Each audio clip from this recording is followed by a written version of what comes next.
Greetings, and welcome to Train Signal. You're watching Install, Configure, and Manage the Mailbox Role. It's a primary heading in the 70-341 Core Solutions Exchange 2013 Certification Exam. The subtopic that we're discussing in this lesson is Create and Configure Mail-Enabled Objects. Under the topic Create and Configure Mail-Enabled Objects, this objective may include, but is not limited to, configure resource mailboxes and scheduling, configure team mailboxes, also known as site mailboxes. That's actually their official name for that solution that we'll discuss. Configure distribution lists, configure moderation, and configure a linked mailbox. Now, under the list of objectives, you may notice that these are more advanced topics. We're not discussing the configuration or creation of recipients, simple mailboxes of that sort. No, they assume that you already understand those basic concepts, and so they're looking at the next level when it comes to mail-enabled objects. Okay, so let's get started. So from a scenario perspective, we're working with a company called Collaboration Station. Their motto, why work alone? They use the latest technology to ensure complete collaboration on all projects. Their problem is that they have Exchange 2013 in their environment, as well as SharePoint and Lync 2013, but they need help configuring important collaboration objects. So our goal is going to be to demonstrate various mail-enabled objects like resource mailboxes, site mailboxes, and so forth, and then of course it will be up to them to decide which ones they wish to enable in their environment. Let's talk first about resource mailboxes and scheduling. Resource mailboxes include room mailboxes and equipment mailboxes. So it's a real simple concept. Exchange is great for scheduling with regard to people. So why not use it to schedule rooms, for example, conference rooms, training rooms, and so forth, and use it to schedule things like projectors, laptops, and so forth, and use it to schedule things like projectors or laptops and so forth. And so, through resource mailboxes, you have the ability to do just that. Now, these are not regular mailboxes in that you don't send mail to these mailboxes. No, they are specifically used for scheduling. So that's what makes them unique and different.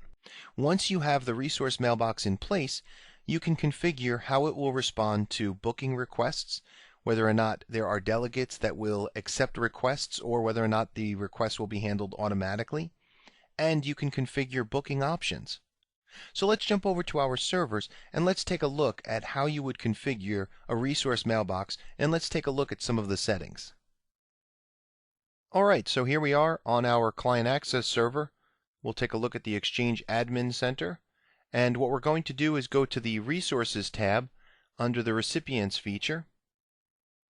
And as you can see, we currently have no items under the Resources tab. So if we click the little arrow next to the plus sign, you can see we can create a room mailbox or an equipment mailbox. We'll start off creating a room mailbox. And here we have to give the room a name. So let's say this is Conference Room 1. We have to provide an email address for it. Now notice it says it has an email address, but it doesn't have an associated account to sign into the mailbox. So we can call this one CR1.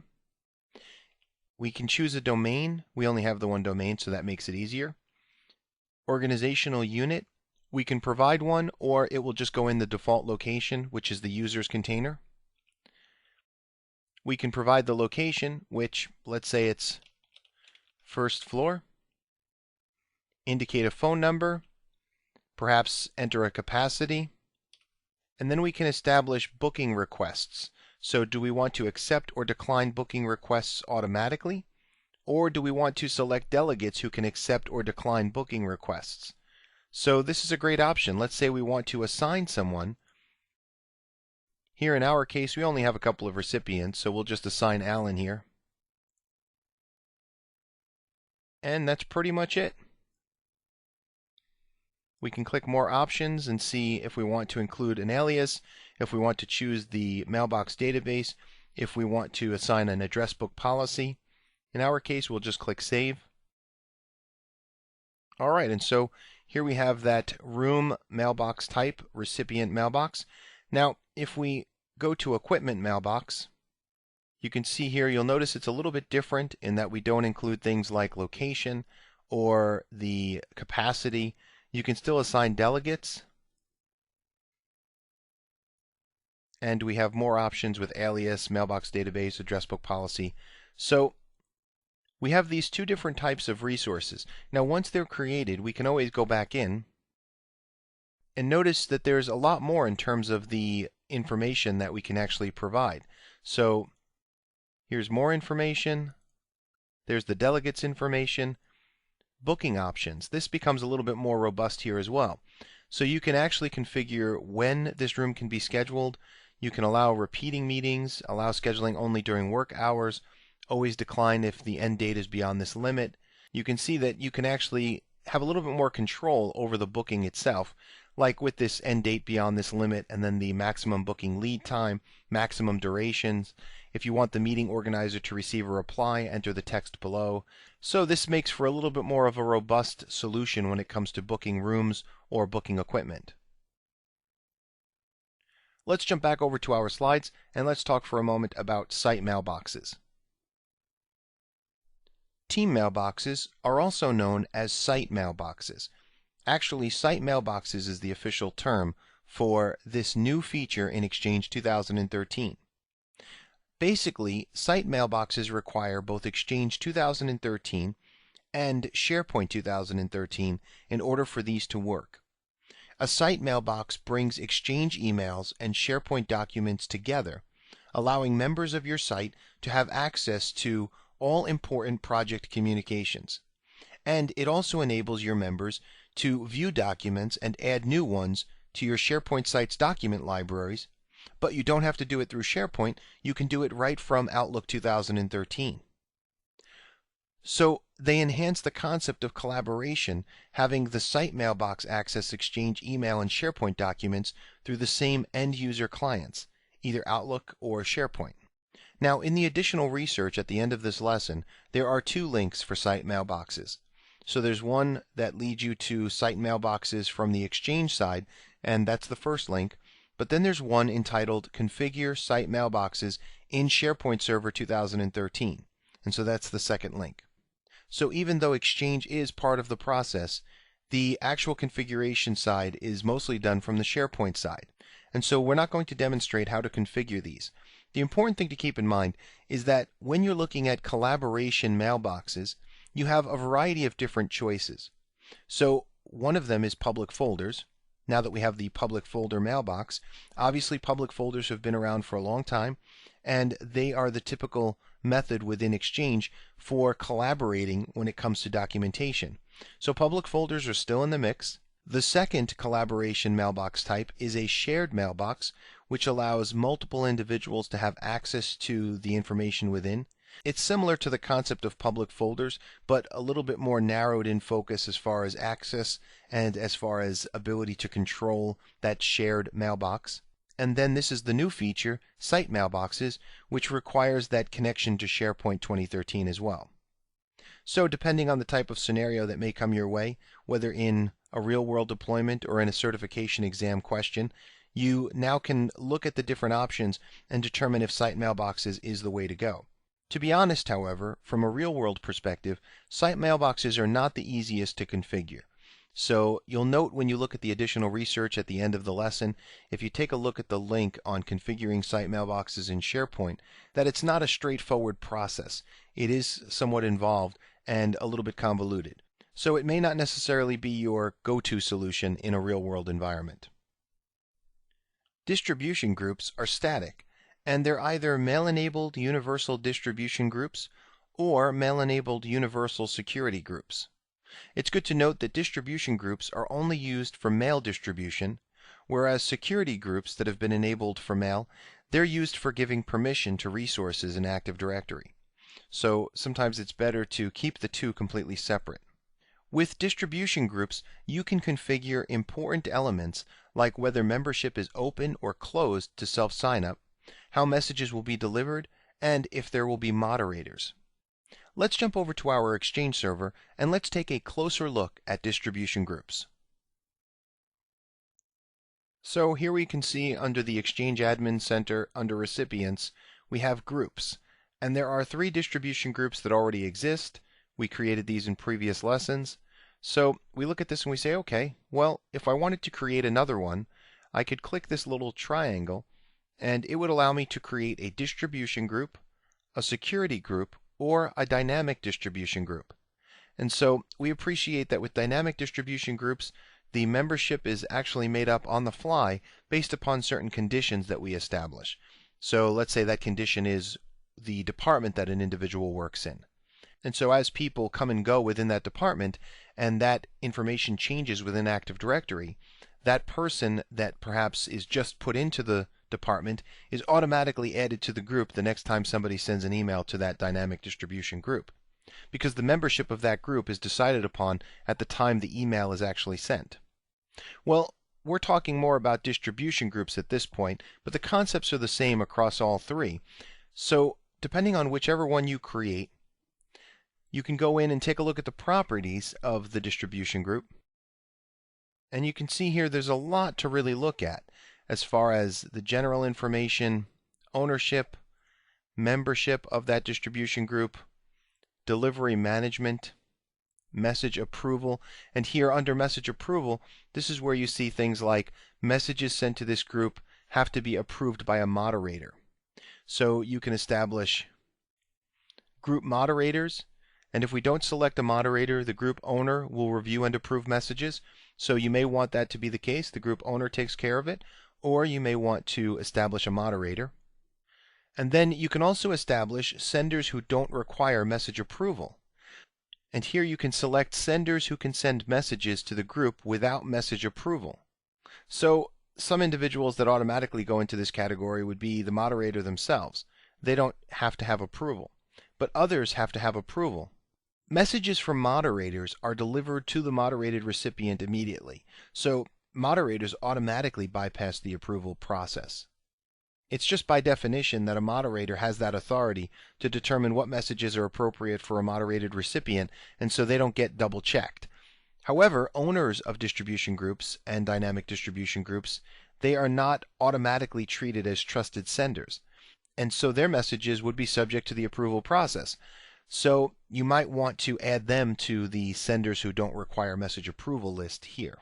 But that depends. That depends on whether or not you've actually included a moderator here, because if the moderator is the group owner, then they can bypass the message approval as well.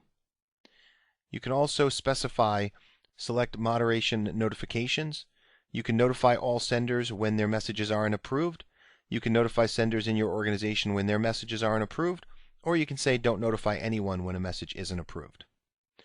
The other thing here, if we just go back to membership approval, we talked about this as well, about how you can determine whether or not membership is open or closed to self-sign up. Here you can see choose whether owner approval is required to join the group. So it's either open, where anyone can join this group, closed, where members can be added only by the group owners.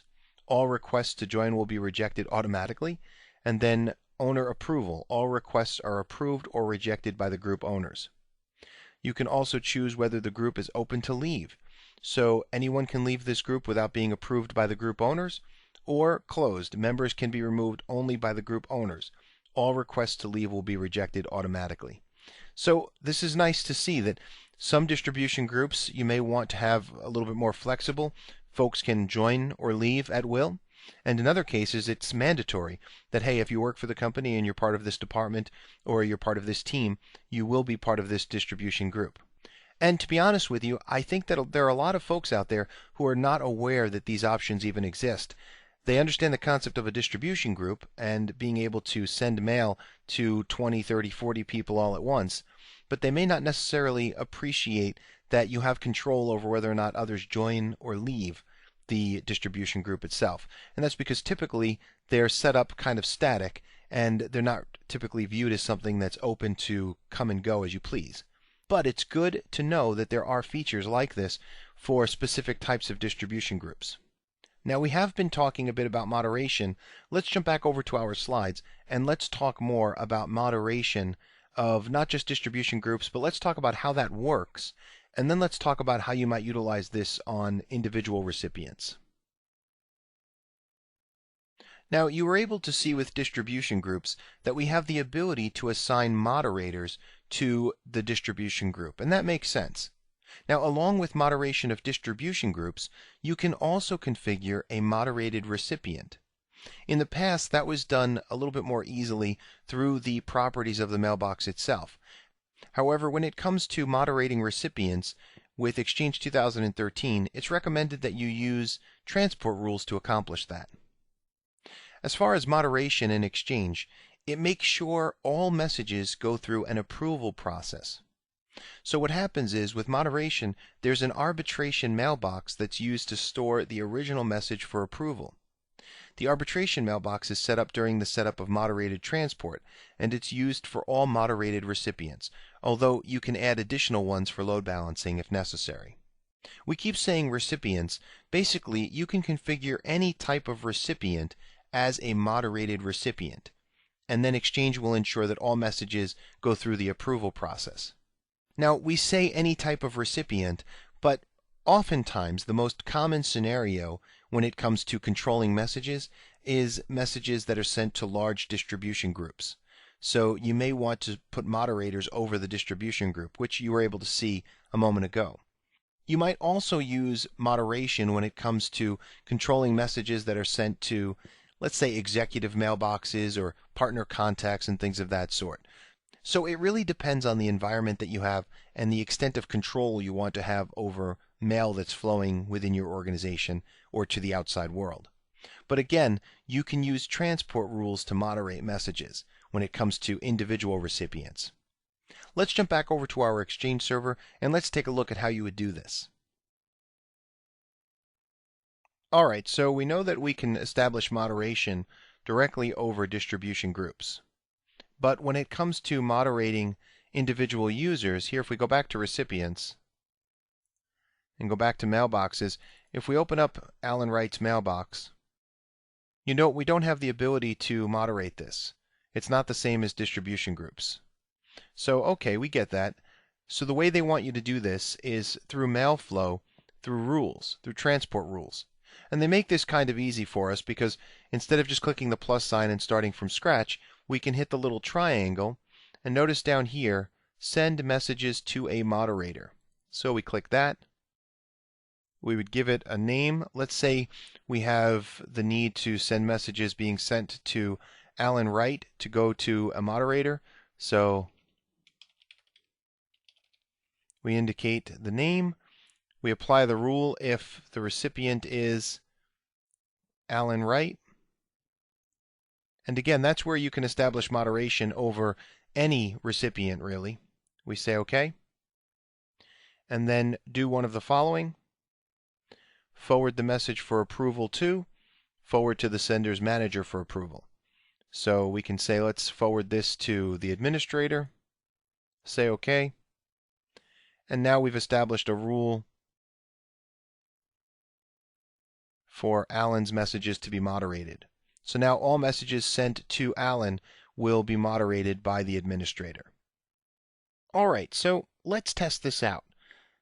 We don't want to send Alan a message from the administrator because obviously that would go straight through because the administrator is the moderator. So what we'll do is we'll create another person, Kathy Simpson, and we'll have Kathy send an email to Alan, and let's do that off screen.